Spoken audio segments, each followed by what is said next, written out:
شكتنا شكت لالو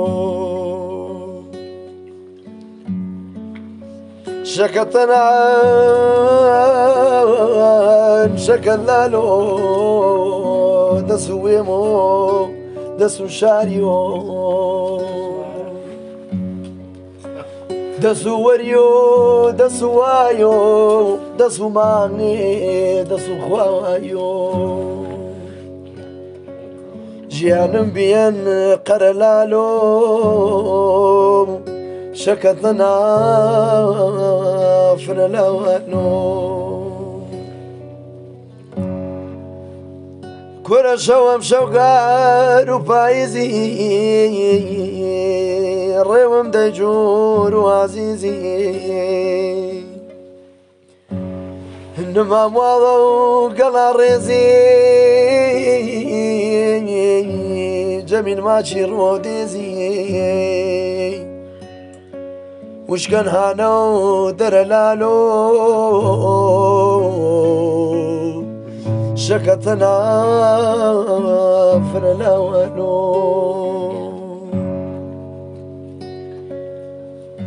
شويان ساتو ما قصالم ديوان ديسان نحسي طالم مريان اردو لا قبالم كنيان جباغ ميوي كالم يا نمنيشتن هرلالو شكتنا فرلوانو صالم يكسر بوهارا كشوكما تهوغارا خاك الليوم فنجوتارا هرچی سال خوزگا و پارن صوت ونی و نرلالو شکتنا فرلوانو گیانا تاریک بیان یانا و دلی نمشنی و لام رو و قلی قضا خندن قبل بلي بولا وشتي نزاولي شالين ما يبرلالو شكتنا فرلوانو شمال بين توفو زلان رواسي بين قازي كلان بانگو مزگی شادان قلان دیوا خان بین یاگی شلان شد خان بین مرلالو شکتنا فرلوانو هلوی اسمانی مردینی قالا و قسیش زلی بینی هلوی اسمانی مردینی خالا و قسیش دلی بینی کره جرجی خالی شردینی قاچی شیری شامردینی ورگی بینی ورلالو شکتنا فرلوانو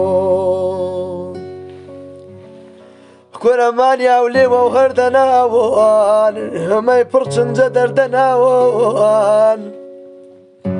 جاجياني دل سردناوان درختي وباي ومردناوان نمنا نمور لالو شكتنا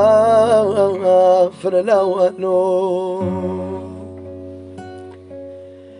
كل لالو هواري شوليني بيري خمان فرقوليني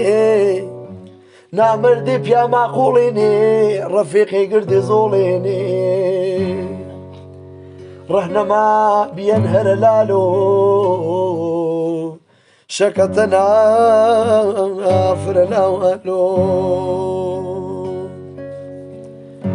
كل لالو راو راسي سخلة بشو رازواتي مينة ولادي موسكي شهوتنا دانس قولي ما غيرتنا قواو بيان بياي سرلالو شكتنا فرلاوالو كورا كون سيا چمانا و هوانا وان كون كبرو تارگا و كلانا وان كون زربا و نالا و سوارا وان كون قل پالو دوارا وان هليزا بكر لالو شكتنا فرلاوالو كورا كون جيانو امنو جيانو تو كون صوزاي شنورو لو كون وركا مرتا كرمش بو كون زاما مايني سو بو كورا بيان سير لالو شكتنا فرلاوالو كون تروس كوتشراوة وكبيلي كون يقرني قردو خيلي كون قسم وطالو سويلي كون وجدان برجاي برتيلي باجنا بيان سرلالو شكتنا فرلاوالو هاي كرة درود حال سر ورايو بنقل وش اسبران مايو جيان دريان دسو وايو غير ما واردن دسو شايو بنجينا كود لرلالو شكتنا فرلاوالو كورا كون مولوي واتو خالو ويجا ساي قولي هرمالو دمش سرو خالان مالو توم واشق وفاي كالو بوبا خما ورا لالو شكتنا فرلاوالو كورا داخي قرانم اخبي سيدي راو بيو ساتج لما نوسيو هوار كرو دم بميو خو كافر الصاني نيو بشنو بالا شرلالو شكتنا فرلاوالو بي قادري ولي فشركيج بي هوار ودلا بركيج بي قل اخواني ودركيج بي ملا برز فركيج كلي كرو بقر لالو شكتنا فرلاوالو كرا اخ بي اشغك وجهانا راي شني خمي ويش بناراي دل بشرفي اسباراي بي بايزي وخزان واراي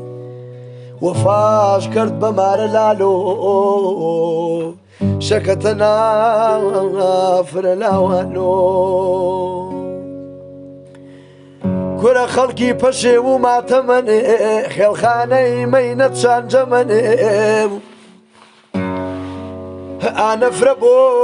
درون خمن مردي عصا يجي نستمن قورسان بيان منظر لالو شكتنا فرلاوالو